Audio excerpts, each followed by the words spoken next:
name is AJ Mundle. This is my Dream Big, Pray Hard, Never Quit story.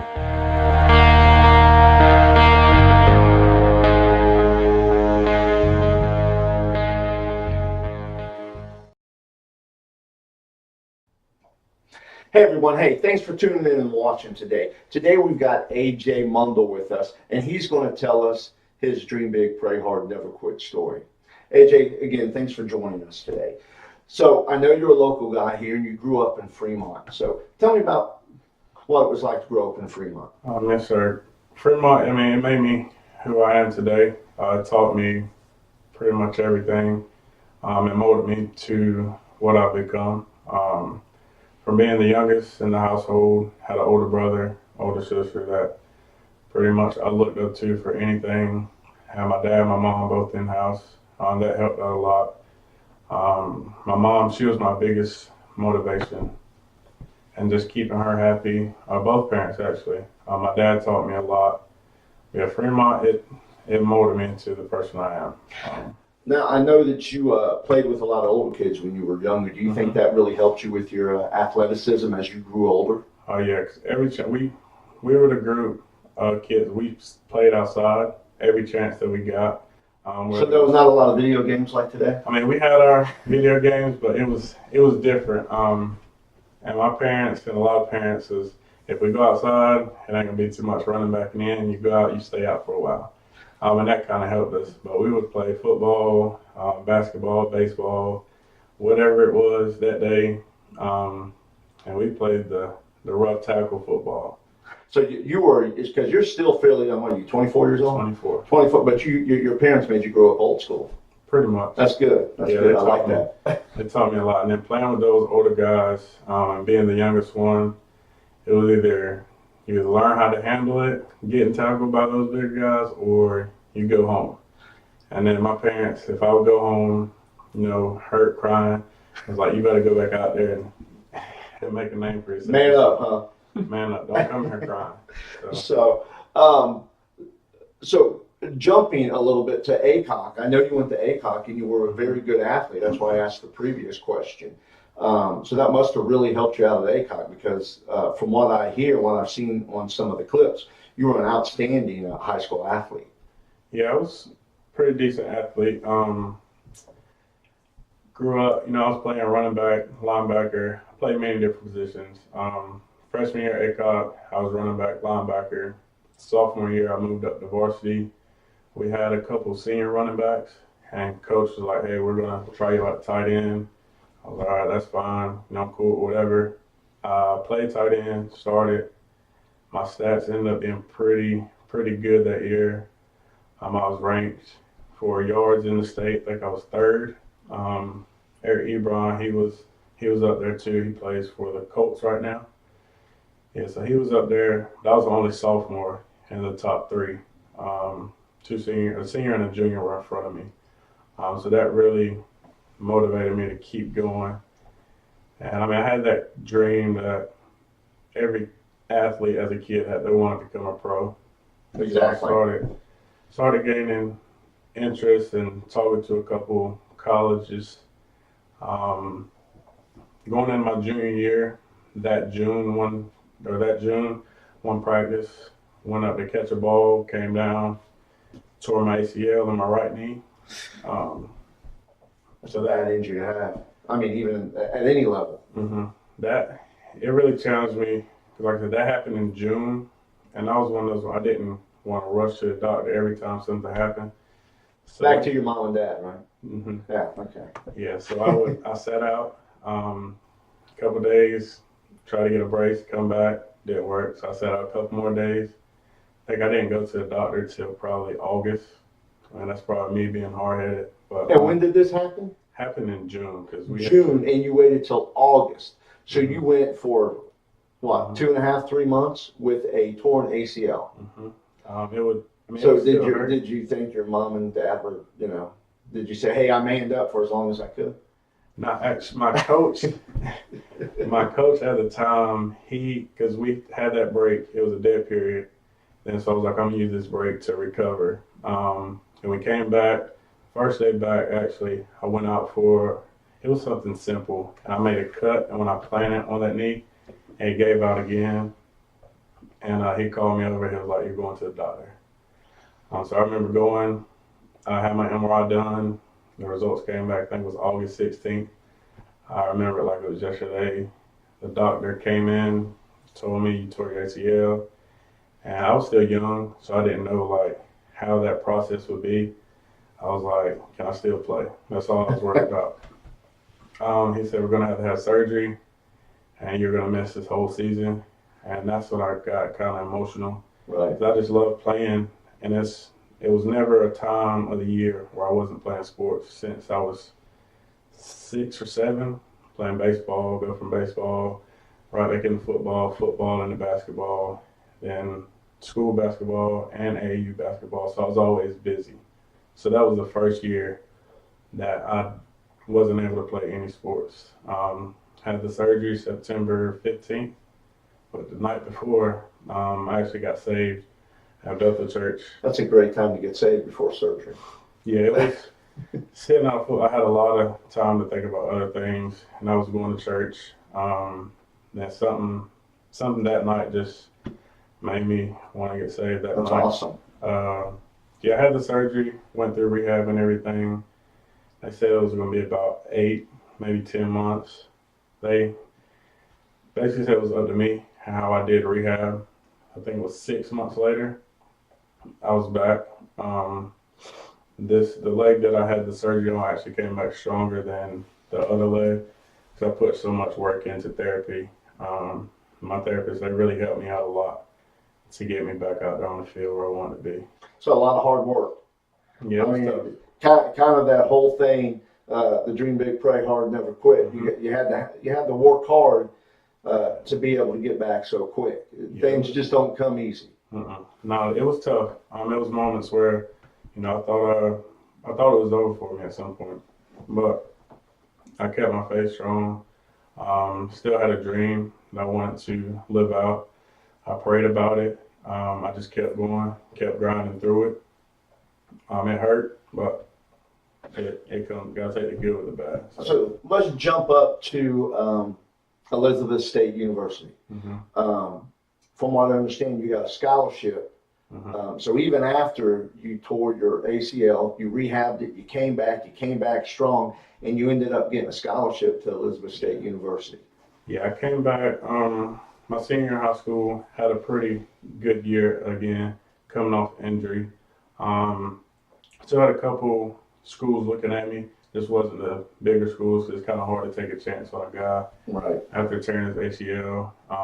So I had a great season. And there was a situation at the end of my senior year, and our head coach ended up getting a job at another school. So that second semester, we didn't have a coach. So it was like kind of doing everything, the recruiting process. I didn't know what was going on. I didn't hear from any coaches. So I was kind of getting down. I felt like everybody was giving up on me. But I still kept working. Some of the coaches at ACOP, stepped up and helped me, even when I was down on myself and didn't believe in myself. They still did. They helped me with anything I needed. They came to me and was like, "Look, we got to get you somewhere." Coach from another school that I was good friends with called me one day and was like, "Where are you signing to?" I was like, "I don't know." And at this point, it's probably April. So a lot, just about everything's done. And he used to coach up at Elizabeth City State. Okay. So he was like, "All right, I'm gonna see what I can do." So a couple of days later, he called me. I was like, "Hey man, we're gonna ride up to Elizabeth City, introduce you to the coaches." I told him you're coming. So I walk in, getting ready to meet the coaches, and they're kind of surprised and kind of caught me off guard because he said, "We really didn't expect you to be here." And I'm like, "What do you mean?" He was like, "Well, you are a number one recruit out of your area, but we expect you to sign to somewhere or a bigger school." But, I stayed there, came in my freshman year. Once again, being the freshman on the college team, it's rough. Not too many freshmen end up playing their freshman year, or maybe on special teams, you're right. It's a Division II college, and a lot of people get caught in the D1 or nothing thing. Right. But what I want to say is D1, D2, D3, NIA, whatever it is, you get a scholarship wherever you may be, wherever you may go. Just make the best of it. It's not about where you go, it's about what you do when you get there and why you're there. I mean, a free education is that's the best part. I love playing football, but I wanted to focus on my education because football is temporary, but your education. Well said. Well said.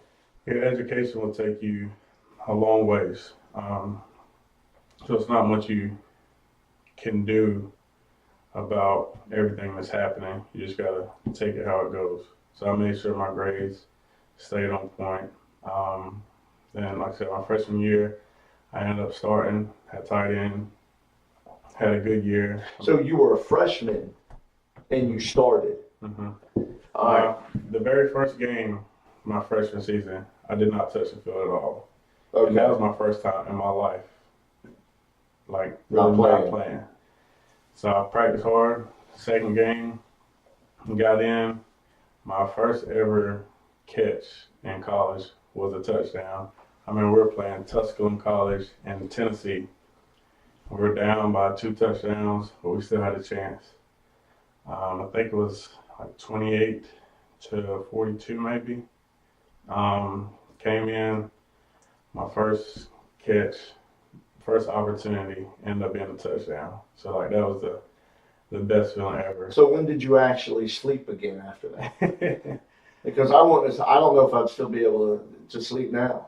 Yeah, it was a great feeling. But I feel like that's what I was There to do. yeah, I was there to, make plays and step up when my name was called. Know were your parents and everyone there? No. No. Yeah. Did they see the video at least? Yeah, they seen the video. No, Everybody seen the video. everyone saw the video. That was one of those things, like, as soon as I got on the bus, called my parents, like, I got my first catch, and it was a touchdown. They were excited for me. I got on Huddle, recorded it, sent it to them. I was just All right, so excited in about it. front of the camera and all the students and everyone that's going to see this, did you cry a little bit? Nah. Oh, AJ, come on, man. No, I didn't cry. I didn't cry. I was really excited though. Yeah, so that was freshman year, sophomore year. Everything was going good. I have a good couple of years. My senior year, we had got a new coach, and I was playing still offense, a little bit of tight end, a little bit of fullback, kind of moving around. And then one practice, I played defense before. Right. And we were getting kind of slim on defense, on the defensive line anyway. So I was like, I'm going to grab a defensive jersey one practice and go out there, see if I can go both ways.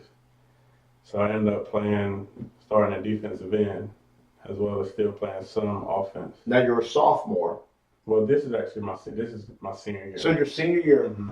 and now you're going both ways. Mm-hmm. Yeah, I played just one way, freshman, sophomore, junior year.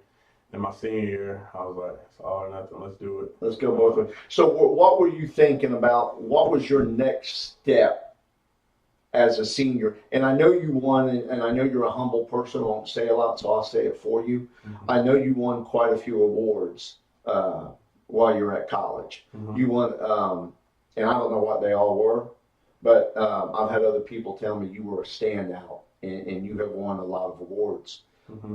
What were some of those awards you won? I think it was my junior year. I was preseason all conference, so preseason all CIAA.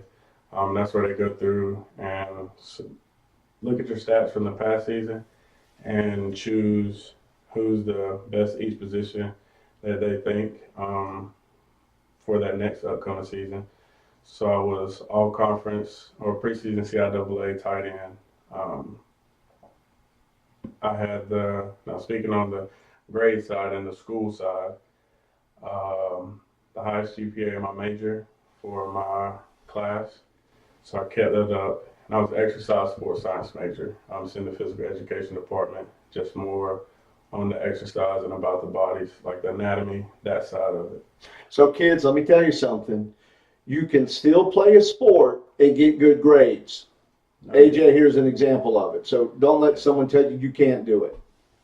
Yeah, and it was, some people said it was one of the hardest majors there. I just felt like whatever you major in, you can make it as easy as you want to if you put the time and effort into it. And that was something I wanted to really learn about. So if you major in something that you're just doing it for whatever reason it may be, I think you'll get bored with it. But if you major in something that you're really looking forward to learning more about, it'll make the whole process easier. Make you want to learn, want to get good grades you'll enjoy. Well, you got to do something you enjoy. Yeah. You got to do something you enjoy. Yeah, so that was good. Yeah, I got that award. After my senior season, I got the chance to play in the HBCU Spirit of America Bowl game, and it's like some of the best HBCU athletes from across the country. So I played in that up in Virginia the February after my senior year, and that's like a basic exposure game, bowl game. A lot of NFL, CFL scouts come out. So I played in that game, pretty good, talked to a couple of coaches. And then that's the point I realized, like, okay, the time is coming. So you actually, now you at this point probably were getting an agent or something like that. Am I right? And I mean, you were eligible for the draft, a great college player, and not only you had CFL, NFL, you had a lot of opportunities outside of at the next phase of your life for football. But what happened? What happened after as this was going on? And I'm leading you toward it, and you know where I'm going. Yeah. So after that game, I had still posted my videos and everything. Had an agent. I posted my highlight video. My agent contacted me, was like, hey, I would like to help you out. And I was like, all right, let's go for it. So I was preparing, had my pro day coming up. So I was preparing for that. I had a CFL workout that was in Virginia. The team coaches came down. I did a workout there. Everything went good. And that was the last week in March. Then What year was that? You remember? 2016. 2016, so roughly 2 years ago. Okay. Yeah, 2016. So the very next week after my workout and I did my pro day, it was just a wrong place, wrong time situation. I was on campus, leaving an event we had. Some incident broke out. Like I said, wrong place, wrong time. Some guys got into a fight. Somebody started shooting. And then first instinct when you're shooting, you run. I was getting to my truck and I felt something, hit me, but I didn't realize what it was. I got down, or I got to my truck and it was me and one of my teammates. And I looked down, seen a hole. I was like, that looks like a, gunshot or a bullet wound. But at this point, I'm still thinking I got grazed or anything because, it's not really hurting. The adrenaline's still going. Right. So, I told him, then I got my truck and we drove to the dorm. And then the rest of my teammates were there and we all looked at it. Like, we got to take you to the hospital. So, they took me to the hospital and I remember looking back and then my phone was going off. Everybody was calling like, what happened? You okay? I remember looking back when I was in the car and seeing how many cars was behind us. Like so many guys from the team followed us there. So you had a lot of support. That makes you feel good. And we got there, walked in, had my cousin with me, and she went in the back with me. The doctor's looking at it. I remember the doctor walked in, and I asked him the same question I asked the doctor when I tore my ACL. And he said, I said, do you think I'll be able to play football? And he said, well, based off how it's looking, the x-rays, you fractured one bone, completely shattered another one. There's still fragments of the bullet.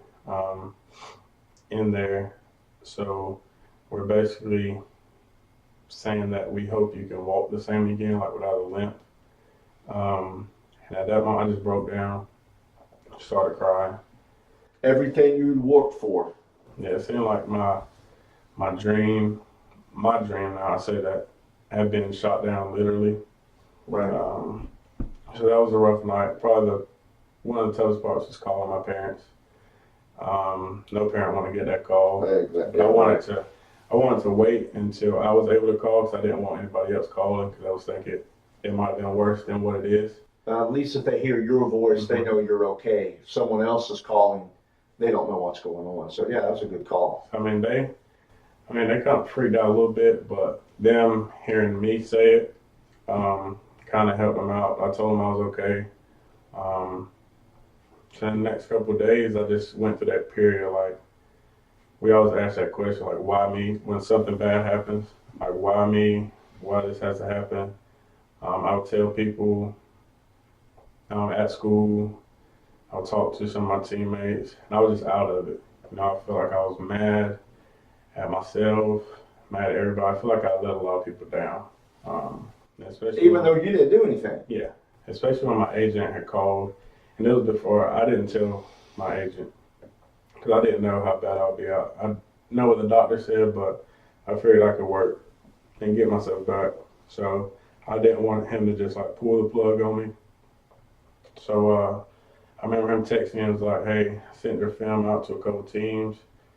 They like what they saw, so we'll be in contact if we have any more workouts set up." But I couldn't go to anything. I couldn't do anything for the next probably 2 months. And then even after that, it didn't heal how it was before. Right. So, yeah, I spent that time just being mad for a while. And then I started trying to change over how I was thinking about it. It was like the bullet was a ricochet. So as I sat there and thought about it, it wasn't probably not meant for me. And it could have hit me anywhere else on the body. So it could have been a whole lot worse than what it was. It could have been a lot worse. If I tell people like where it hit me at, I was like, well, that's good. That ain't nothing. But I'm just thinking like what it could have been a lot worse. So going from that, take us like the next. So you were 2 months. When did you get up and start walking, and kind of the progression of how things went over the next year and a half? Because now, me and you were peers working together at Charles B. Aycock, coaching together. Kind of tell us how things went and how things changed. Yeah, everything changed a lot, like from my mindset. But I just wanted to get back. So I was still working out what I could. So I couldn't work out that body part. And I'm still doing whatever I can to keep the rest of my body strong. But I had to work on myself mentally, so I wouldn't be at a point where I'm mad at everything and mad at whoever it was that did it. And I had to try to, even though I didn't know who it was, work up to forgiveness. Right. But I couldn't hold on to that forever, because it would just drag me down. So I started looking at not really why me, but everything happens for a reason. So just because my dream might not, plan out to what I want it to be, something is still destined to happen. Something good has happened. So we spend a lot of time praying about what we want to happen for our life. But before we even do that, we got to realize God has a plan for everybody. It's got a purpose. Yeah, sometimes it don't really match up. But at a point, you're going to realize, like, okay, this is what He planned for me. It can get you off one path, put you on another one. Then you're going to realize, okay, here we are. Then you're starting to fall into place. So I focused on my grades. I graduated. And I looked at coaching before. I always wanted to coach and help out the next group or the next couple groups. And then thought about teaching. So when I heard that the job was open at where I'm at now, Charles A. Cobb, which is where I graduated from, I felt like it was a great opportunity to put myself in a situation or the position to help out a lot more kids and individuals that need it. I didn't realize it till I started teaching how many students go through certain things that you don't really realize from the outside looking in. Right. But now that you're in the classroom with them every day, you see like, okay, this kid right here is having problems at home. So when he gets to school, it's like a relief.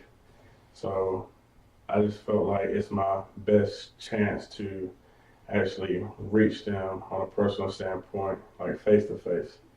Yeah, I still wanted to make it to the big leagues, but no, obviously that wasn't meant to be, or maybe it's just meant to be on hold for a little bit. But I feel like right now I'm in one of the best positions I've been as a teacher, being able to help out a lot more people. That's great. So you did talk about, and I couldn't agree more. I didn't realize how much I loved teaching until I actually got into it as well. And people have heard my story, and this is my dream. I'm living my dream every day when I go to school, and it's like I said, I love it, and the amount of people that you can touch, and the kids that need it, and you're such an example of what these kids. I mean, you're young. You're just out of college. You have done a lot of what these younger athletes want to do. And from the story you've told me, you still might have an opportunity to go to the next level if things progress the way they have with your foot, which is great news. But you have a great story, and I think it will not. It has motivated me. I think it will motivate others. And I think it's such a great story for the young people of never quitting. You know, your path, you might be on one path, but you know, life happens, and sometimes God puts you in another path to fulfill his purpose or his purpose for that moment. And then you can go to the next thing after that. And I think that's kind of what you've done. And we love you at ACOC. I mean, and you graduated there, and now you're right back there helping some of the coaches that used to coach you, which is amazing. So, anything else you want to say? No, I'm just happy to be able to do this. If you would have asked me probably 2 years, a little bit after it happened, I wouldn't have been able to sit here and talk about it without crying. I remember my first time telling people about it. It was one of those things that I kept, kind of on the low for a little bit. I didn't want people looking at me a certain type of way, like, oh, he must be involved in this or that. Right. And I got to a point like, what they think about me, that's on them. It's all about what I know about myself. I feel like my story just could help out so many more people. So I started talking about it more to different people. And then now I'm just comfortable being able to help somebody and just let them realize, like, when you think about whatever it is, like you want to make it, or making it isn't always going to be a professional athlete. Making it is whatever you end up wanting to do with your life. So everybody don't have to be a professional athlete. If your definition of making it is being a teacher, like we are, then go for it. Put your all into it, and accomplish your dreams. And just it'll all line up and fall into place. Don't lose faith. Don't lose sight of what you're trying to become, where you're trying to get to. Keep working, and it'll happen. Just don't give up. Thanks a lot for sharing your story. We appreciate it.